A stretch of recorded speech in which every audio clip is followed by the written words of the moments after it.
సాతాను ఆత్మలపై 3 మార్గాల్లో దాడి చేస్తుంది. శరీర ఇచ్చలు, లేకపోతే దేహ వాంఛలు. శరీరాశలు, శరీరేచ్ఛలు, దేహ వాంఛలు, శరీర సంబంధమైనటువంటి కోరికల ద్వారా సాతాను నీ యొక్క ఆత్మపై దాడి చేస్తుంది. మత్తయి సువార్త 5వ అధ్యాయము క్రీస్తు ప్రభు కొండ మీద చేసినటువంటి ప్రసంగంలో 27, 28 వచ్చిన భాగాల్లో చెప్తూ ఉన్నాయి. మత్తయి సువార్త 5వ అధ్యాయం 27, 28 వచ్చిన భాగం. వ్యభిచారము చేయవద్దని చెప్పబడిన మాట మీరు విన్నారు కదా, నేను మీతో చెప్పినదేమనగా, ఒక్క స్త్రీని మోహపు చూపుతో చూచు ప్రతివాడు అప్పుడే తన హృదయమందు ఆమెతో వ్యభిచారము చేసిన వాడగును. ప్రియ సహోదరులారా, సహోదరీలారా, చూడండి యొక్క వచన భాగం ఎంత లోతైనటువంటి మర్మాన్ని క్రీస్తు యొక్క మాటల ద్వారా మనకి తెలియచేస్తూ ఉన్నది అని అంటే, ఈ వచనం ఏంటంటే మన యొక్క ఆలోచనల గురించి, ముఖ్యంగా ఏ ఆలోచనలు తెలుసా? హృదయాలోచనలు. మన యొక్క ఆలోచనలు అంటే మామూలు ఆలోచనలు కాదండి. నీ యొక్క హృదయాంతరంగాల్లో ఉన్నటువంటి ఆలోచనలు దేవుడు ఎంత ముఖ్యమైనవిగా పరిగణిస్తున్నాడో నీవు గుర్తించాలి. అందుకే సాతాను ఏం చేస్తుందో తెలుసా?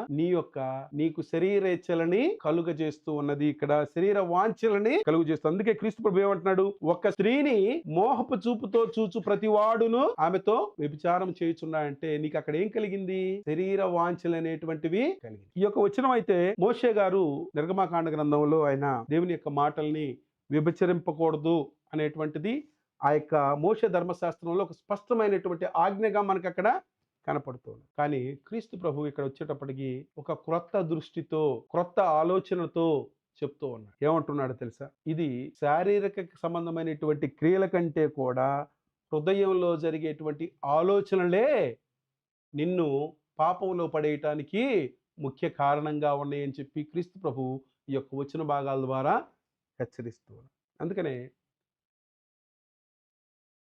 హృదయ శుద్ధి చాలా అవసరం. హృదయ శుద్ధి గలవారు దేవుని చూచెదరు అంటూ ఉన్నాడు.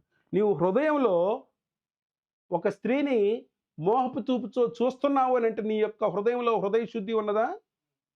లేదు. మరి దేవుణ్ణి చూడగలవా? చూడలేదు. ఆలోచించండి ప్రియ సహోదరులారా, సహోదరులారా. మనం దేవుని యొక్క వాక్యాన్ని వినేటప్పుడు సాతాను నీకు శరీరేచ్ఛలను కలిగించి నీ యొక్క ఆత్మపై యుద్ధం చేయాలి అని చెప్పి ప్రయత్నం చేస్తూ.